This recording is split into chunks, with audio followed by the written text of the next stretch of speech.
Good evening, Tracy. We are back today again with you, our new candidate running for Tracy Council 2020. She's our fourth candidate from the race, Eleassia Davis. And before I jump into introducing to her, first I would like, Gurtej and I would like to say thank you to our emergency responders because there are a lot of stuff going on out in this world. We're dealing with COVID, so thanks to all the nurses and doctors and physicians who are helping us to stay safe and our families, they're putting their life on the risk. And now from last couple of days, we're hearing a lot of news about the fire in California. It's burning everywhere. So we are very thankful and we wanted to pray for all the emergency responders, our firefighters. They're somebody's son, somebody's brother, somebody's husband, somebody's friend. God bless them for keeping us safe, and God bless you for putting your life out there to prevent this fire to have keep expanding more. Thank you so much, well, for all you do for the entire United States. Gurtej, anything you would like to? Yeah, no, just want to echo that we are safe because of all of you doing the work for the citizens, and that's why we are here to have a leadership, to choose a leadership, listen from them, so which will work for their citizens. So today we have a special guest, Eleassia Davis. In our fourth episode, we have learned about three of the city council candidates.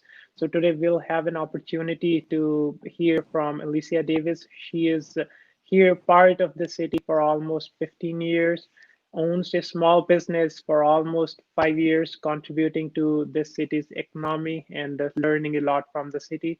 And she has raised her four kids in this city, a proud mother, proud business owner. Let's hear more from Eleassia. Welcome, Alicia. Thank you so much. First of all, gentlemen, thank you for having me.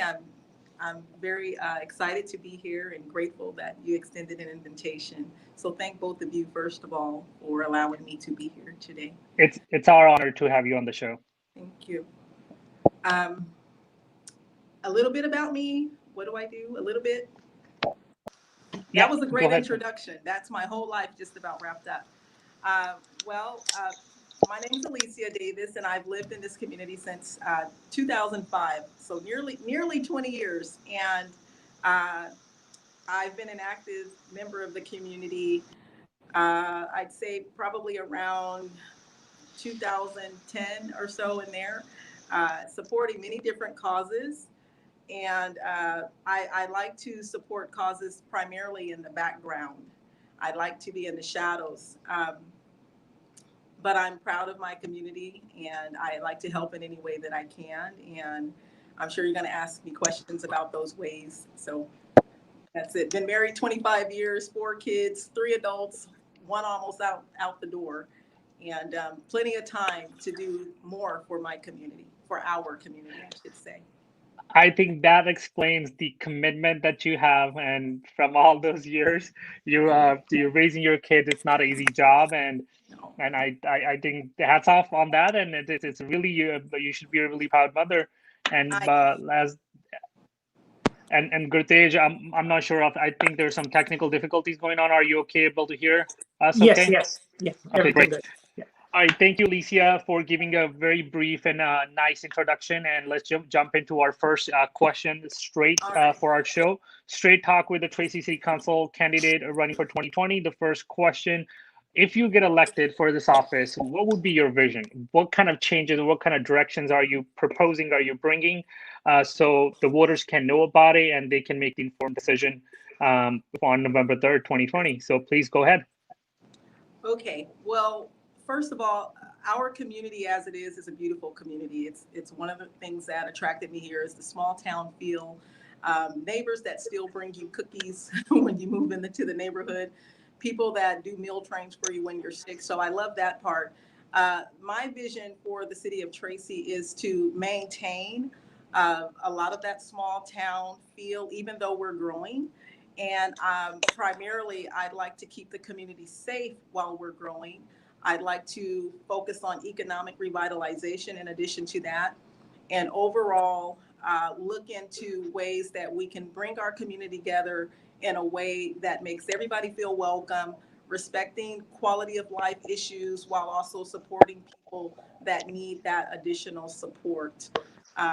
this community belongs to all of us, and there's a way for all of us to feel safe, comfortable, and respected by the way we all choose to engage with one another. So those are the things that I'd be focusing on: that small town feel, being safe, economic revitalization, and making sure that as a community we keep that close knit feel. We we we treasure that because not every community has that.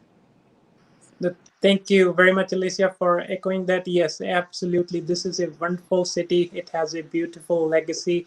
It has to be maintained. Yes, growth is inevitable, but we have to get along and take our small town feel as well while we're growing.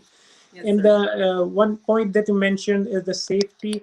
So if we just go a little bit further into the safety, so what issues in the day-to-day activities of our citizens you are seeing, and from the safety perspective, how would you approach to make it better?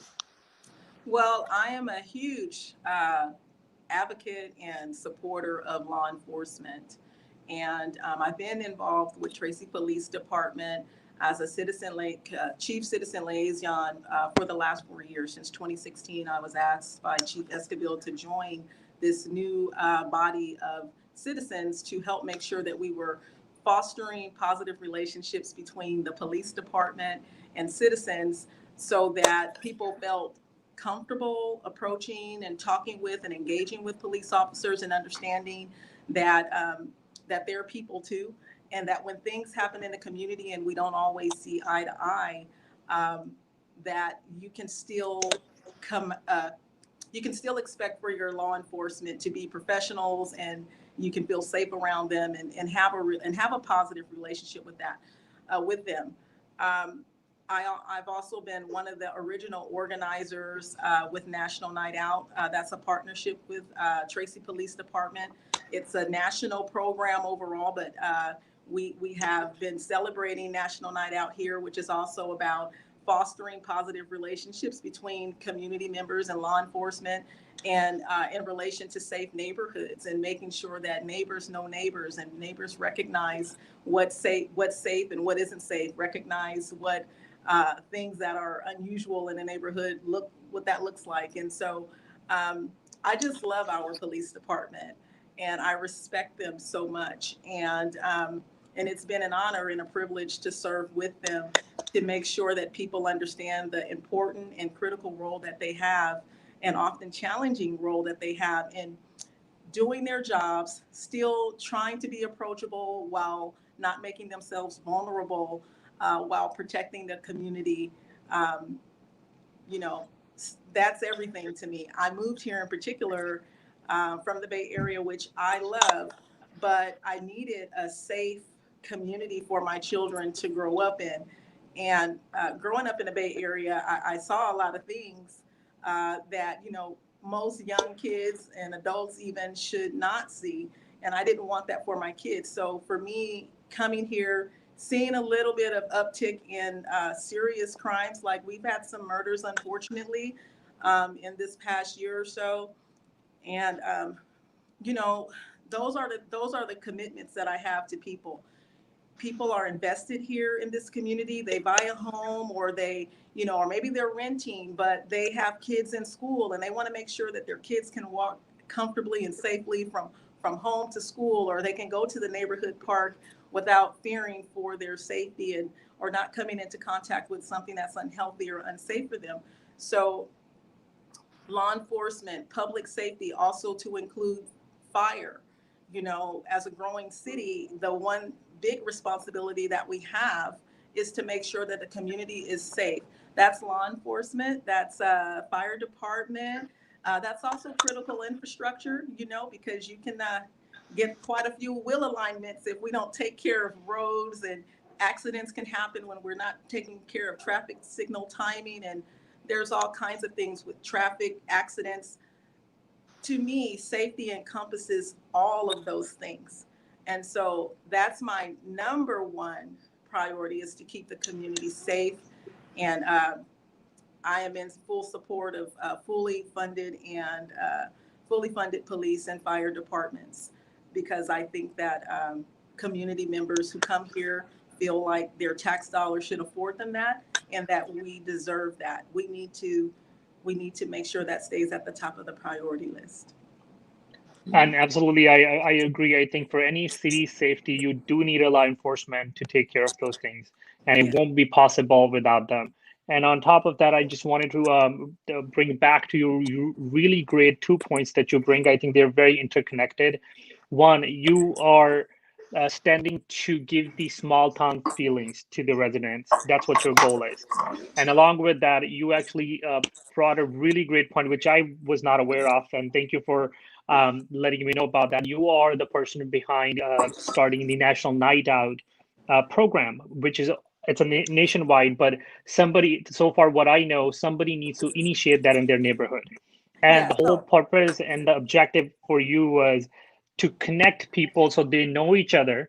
That's a small town feelings that yes. everybody knows, and they're feeling comfortable to going up to each other to get the help, and they're okay with our law enforcement that, hey, if there's something, they are for us there. So all Yes. that They ties are. in very well together. So Yes. thank you for doing all that. Absolutely. Just Right. a small correction.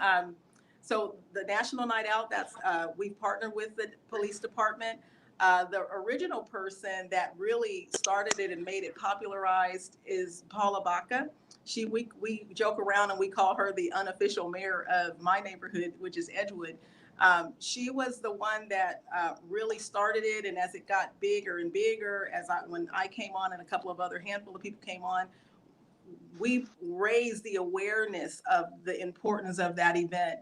Right. And any of the police officers involved with that could tell you that people started looking forward to National Night Out. It wasn't just something that you did in your driveway at that point. For our neighborhood in particular, it became this huge festival-like thing that everybody who didn't celebrate that in their neighborhoods could come and enjoy and learn about not just safety in the scope of their small block or neighborhood, but citywide safety. We're all one big family trying to make sure that we're educating each other about safety and respect and the relationship between citizens and law enforcement, and how that there's a mutual benefit, but there's also that value, and of having and maintaining those relationships, and understanding the purpose of law enforcement is to protect, at the end of the day, is to protect the citizens, and they are for us. They are for their communities that they serve. In this community, I stand by that 100%. Yeah, no, you are always appreciated for the Edgewood Community Neighborhood Watch. That's the Yes, program. You are one of the pioneers. You're right. So law enforcement, they cannot be everywhere all the time. So that's right. citizens has to be accountable. They have to be vigilant, and this good coordination with the law enforcement, it enables them. It makes them, gives them a feel, yeah, our law enforcement is always accessible, but we as a citizen, we have the responsibility to coordinate with each other and start these small programs. And with Yes. these successful programs, yes, and now it's nationally available. So hopefully, yeah, everyone sees the value and this legacy continues. Oh, yeah. So just moving Absolutely. on to the, yeah, next part, the, yeah, go ahead. So just wanted to add one more point. So she brought a really great topic, politics on the side, but actually being a Tracy citizen, if somebody wants to know how they can initiate the program in their neighborhood, I think it would be okay for me to say that they can contact Eleassia and she will be able to mentor them. They could contact me, but then I'd say contact Paula Baca. But Uh, no, we're like sisters. But yeah, Yes. absolutely, you can contact me. I'm a block captain for my block, and I'm one of the original National Night Out organizers here in our community. So absolutely, I have an open door. Great, Right. awesome, thank you. No, You're thank you. Yeah, so moving along, so you have a great thought process about the economic development. So as a small business owner, you are feeling the hit that COVID is bringing, and it will take us a couple of years back. So what do you think, or what are your thought processes? So how you will bring the city to the level where it is and take it further? Well, I am a small business owner, and like many other small business owners, friends, and colleagues, I've been impacted as well. And one of the things that I know for sure is that we need representation at the county level. When you have a municipality, you have to, of course, you coordinate with your council peers to get whatever resources that you can from the general fund, whatever you have, pocket away. But with a pandemic and an emergency of this magnitude, where so many people are out of work, so many businesses have been impacted, essential, non-essential, it doesn't matter. We've all been impacted greatly. You have to coordinate with your county board of supervisor. You have to work closely with, District 5 representation and find out what funds are available at the county level, and what is the county doing to tap our next representative, which would be your state assembly member, to go and advocate at the national level for fundings for our town, because every town has its own particular needs. And so when we're talking about a town that's primarily the bread and butter is mom and pop businesses, we need to really impress upon our county representation that we need funding to support right now and also sustain our small businesses financially. We need to, I'm thinking pandemic planning, because if it happened once, that tells us that it could happen again. And I think at this point, if we didn't have a plan before, and I don't think anyone saw this coming, but now that we know that it's happened, we should be preparing just in case it happens again. And so I'm thinking of some type of funding that we set aside. I don't believe in any extra taxation, but we generate revenue as we start to bring in more businesses and everything. We need to start putting aside a pandemic or emergency response fund to help small business members. I also believe in the public and private partnership. We have some big name businesses out here that could really help support small businesses while they are struggling. The impacts are completely different for small business versus Walmart or Amazon. And those giant corporations are in a much better position to help out the smaller mom and pops who just don't have the advantages that they do. So I would be looking to work very closely with our county board of supervisor, state assembly member, and corporations that are also our neighbors here. They are part of our community. And so I would be expecting to have that little tight-knit circle of support for small businesses. That's a wonderful. And Eleassia, this is something that was brought to my attention personally. And like when you brought up the small business question, that we need more funding, working with the county supervisors and other resources to make sure that we are stable. I'm not sure, not trying to throw you under the bus, but just something to think about. You don't have to answer it, but this was brought to my attention, that right now in the pandemic, the small business owners are struggling a lot because their sales are very low, but their rents are still the same, and they have to pay on time. And if they're not, their contracts are the way they have been written. It's like if you're late, you would gonna have like a X amount of or X percentage of late fees on it. Are we doing something towards that? Is there any discussions towards that? Is that something can be done? Again, this is not something, if you don't know about it, just a general question. We can connect back later on this too.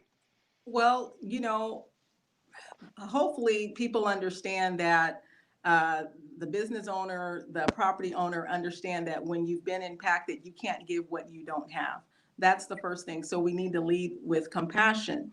At the end of the day, if you have these longtime people that have been in business here, or even if they're a new business, but they've committed to a contract, the circumstances are unforeseen for that person the same way it is for the property owner. So that's when you need to collaborate. You need to work together and say, hey, listen, I can give you for this amount of time, maybe a reduced rent, or maybe, I can defer all of your rent if you're not getting the sales due to COVID impact.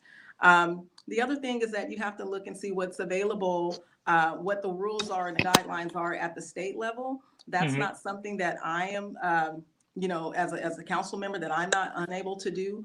But what we can do right now is plan, start putting money away so that we don't have to burden property owners, because they're people and they have bills just like everyone else. Plan for a pandemic. Put money away so that when this time comes again, if it does, you can support the person that's impacted the most. And certainly we would encourage property owners not to um, put out business owners while they're going through something like this through no fault of their own, because one day we're not going to have this issue, and you're going to have vacant buildings, which is not it's a disadvantage to the community to have a vacant building that used to be a business. So I would implore people to work together. Absolutely work together, because we're gonna either sink together or we're gonna swim together. That is absolutely the truth for any community going through this right now. You have to lift each other up, or we're all gonna fall. Property owner, no business, no bueno. I you know, think I think you said it very well. I don't think so. I could have said it. Anybody can say it better than that. So thank you. That was a great answer. Yeah, thank you. Thank you. Alicia, a couple of things I really appreciate you. You mentioned that, yeah, we have to work with the resources that we have and Yes, have to have the coordination above and beyond at the county level, as well as with the leaderships here, as well as with the local citizens. And the other thing you mentioned, yes, this is the first time that this country and we as a community facing these kinds of unforeseen circumstances. These are the learning points. And from that, I just remember, so I was discussing with the city staff. So in January this year, globally, they heard about this. Then they prepared themselves towards remote working and everything. So yeah, Tracy is one of the first cities whose business didn't stop. So whenever these things trickle down in our communities here, they just went remote. So all the work is as it is. But yeah, there has to be a planning, and yes, nobody knows. So these things will be coming, and with your kind of leadership, with the empathy, you are thinking about the business owners as well as the landlords. Yes, there has to be a human connection, empathy. Everybody should understand what's happening around and plan together unitedly towards the yes, better Tracy. absolutely. So Yes, sir. yeah, and for the quality of life, as Alicia, everything is changing. The growth is inevitable, and it's happening at a very rapid pace. So Yes, majority percentage of our citizens in Tracy, they have to go out for work. The commute, everything is changing, and in our city, whoever is working, they are coming from the other cities. Amazon, big players are here. So our infrastructure wise, so we are at a level which is kind of getting saturated. So how do you think, so what changes are in your thoughts so that we can have the same quality of life or the small town feel, but we will be moving forward with these changes? so that's a great question. Um, the whole region is growing. I am your City of Tracy representative for the San Joaquin Council of Governments, and so we discuss the demographics all the time, and we're expected to hit 100,000 people here in Tracy probably within the next 2 years, 2 to 3 years, and what I believe about the small town feel, in spite of growth, is it's the human connection that we were talking about. No matter how large we grow, what's going to keep that small town feel is how we govern, how we engage with our neighbor, how we engage with our police department, our fire department, the people in our community. That's what's going to maintain the small town feel, whether we are, 90,000, 100,000, or even 200,000. The number is not important. It's the actions of the citizens, right? And so I know people that say, hey, I don't want it to grow. We can't do anything about the number of people that come here except plan smartly about the way we build. Um, we need homes. Let's be realistic. We need homes. But what we need to consider before we go building lots of homes, we need to consider infrastructure. We need to think about how responsible we are for the citizens that are here to keep them safe. And so if we have, 100,000 people here, but we can only accommodate, 40 or 50,000 people at a hospital in an emergency like we're experiencing right now, maybe we should plan a little smarter, for hospital services to expand. We need to support that because we already know we're growing. So that's planning. We also know that the roads on the cars, they're already congested, right? So we might want to expand our roads and fix our infrastructure before we go inviting more people to build homes in our community, because when we do that, we're sacrificing the quality of life for the people who live here. We welcome other people from other communities to come here, but we need to do it in a way that's respectful of the people that live here. And, the people spoke a long time ago about the kind of growth that they wanted. They wanted slow growth. They put a measure out and they voted on it. And that's what we are supposed to be committed to. We can still be committed to development. We can still be committed to expanding over a period of time, but we need to do it responsibly. I coined this smart growth, and I'm flattered to hear other people use that term. But smart growth to me means looking at infrastructure, making sure that you're taking the steps to work on infrastructure. There's grants available at SJCOG. There's federal money available. There's money we should be putting away here so we don't have to rely on people to build a community first and then get the infrastructure. No, I've been to other states, I've been to other cities, and normally the way you want to do that is you want to make sure the money that you have is something is set aside for critical infrastructure so that you have your nice roads, you have your fiber optics, you have all of these things in place. And then what you don't have, when your developer comes in and you are okay with what they want in our community, because it's what we want too, you require them to meet the shortfalls there. We need to make sure that we are not settling for less than what we deserve. Infrastructure is critical. It's important. It's smart to invest in infrastructure before we go investing in all of these houses, because eventually we're going to have to tear up these roads anyway. It's going to inconvenience everybody, make everybody upset because there's traffic, there's bumpy roads, there's repairs. And, if we do things the right way the first time, we don't have to keep doing them over and over and over. So I believe in smart growth. Smart growth means take care of the basics first, or simultaneously at least, so that we are not burdening our community with inconveniences that could have been avoided. So respect what the people want. The people don't mind growing if we're growing smartly, which is infrastructure. Give me my roads, give me my hospital, give me enough police officers to protect me in this growth, give me enough fire stations and fire people to help me with these fires, because we are in California, right? We're subject to those things. Let's just be smart about it.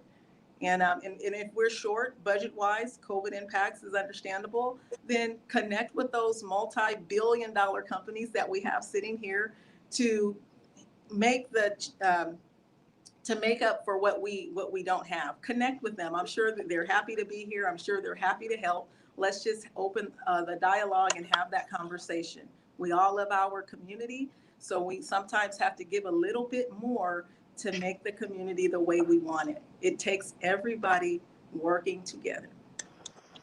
I think you absolutely said it, everything in the right way, right structure, that we need to work together. And before we start going for running, we need to know how to walk, which is Yes. infrastructure. You Yes. need to have the infrastructure in place before you start looking how we can bring more jobs. Jobs gonna come when you have something for them to set up on it. Your foundation needs to be built. Yes. And that is very critical for any town to grow and to be smart and to be attractive enough for other companies to come and invest. And as Yes. you said, Tracy is a beautiful city. A lot of folks from a young professionals to a retired, to are going to be retired families, they wanted to make this as home. But Yes.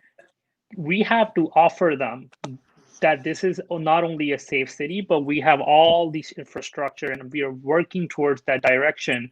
If we are not there, but we are promising you, we are giving you that it's going in that direction, not from, because nothing's can happen overnight. everything No, takes a while, but you that's have to right. start somewhere, and Yes, somewhere is today. If we yes, start today, we will get there somewhere. So thank you absolutely. so much for touching on those points. And as you were speaking, my headphones are popping out because it was putting a smile on my face and still coming out. So thank you so much. And Gurtej, I think I'm pretty good with my questions and everything. Please go ahead, chime in if there's anything left. And Yeah, just no, to be Alicia, mindful, we're touching the 30 minutes window as well. right. No, Alicia, she touched the safety, hospitals, roads, infrastructure, fiber optics. Yeah, that all these things will encourage the big companies. And the other thing that you mentioned is yes, you have to work with the citizens, what they need, what kind of growth they need. A strong foundation, go gradually, listen to the citizens, what they feel. And one thing I just want to quote what Alicia mentioned, yeah, lead Tracy's future growth and be part of the way that Tracy's character is shaped. So that is who you are. So thank you very much, Alicia. At the end, I will say, so what takeaway you suggest to our audience? So what key points you want to stress again? Oh gosh, key points. Well, the first thing is be proud of the community that you live in. You live in a beautiful, very warm-hearted, very giving community. Uh, but we all have a responsibility. We have a responsibility to do what we can as individuals to preserve what we love about it. So, what I'm suggesting is, first of all, vote. Vote, because I believe that when you love your community, you go and vote for the person that shares your values. And while I believe that everybody is running has the best intentions, I feel that I've been here long enough and I know this community inside out. I love it. Win or lose, I'm going to continue to do all of the things that I've been doing, which is encourage people to work together, be united, recognize where our strengths are, and work together where we have our weaknesses. And when we have our weaknesses, we don't have to all agree, but we can agree to disagree respectfully. We can come with different ideas and different solutions, and we meet in the middle to do what's best and serves the highest good of the community. Um, I love this town. I love everything about it. I love our police. I love our fire. The things I don't love about it, we can work on those. The bumpy roads, I'm tired of getting my car aligned. We can fix that, and what we're unsure about, we can dialogue about it, and we can tap on our county board of supervisors and our state assembly members, and we can fix it. Whatever the issues are here, we can fix them together. That's That's amazing. Very very well said, Alicia. And I would encourage if there's any questions or any more clarity required by anybody, please reach out to Alicia Davis on her page. She has her Facebook account. She has her own page as well. Alicia, do you mind telling the audience what's your page name so they can directly go there? Sure. My Facebook page is Davis for Tracy City Council 2020. And my website is davisfortracy.com. That's Davis and the number 4.com.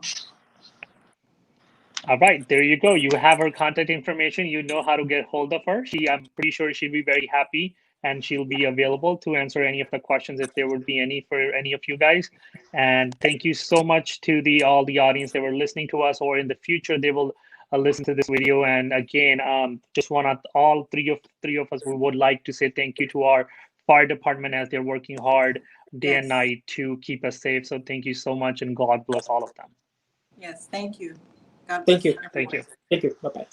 Bye bye.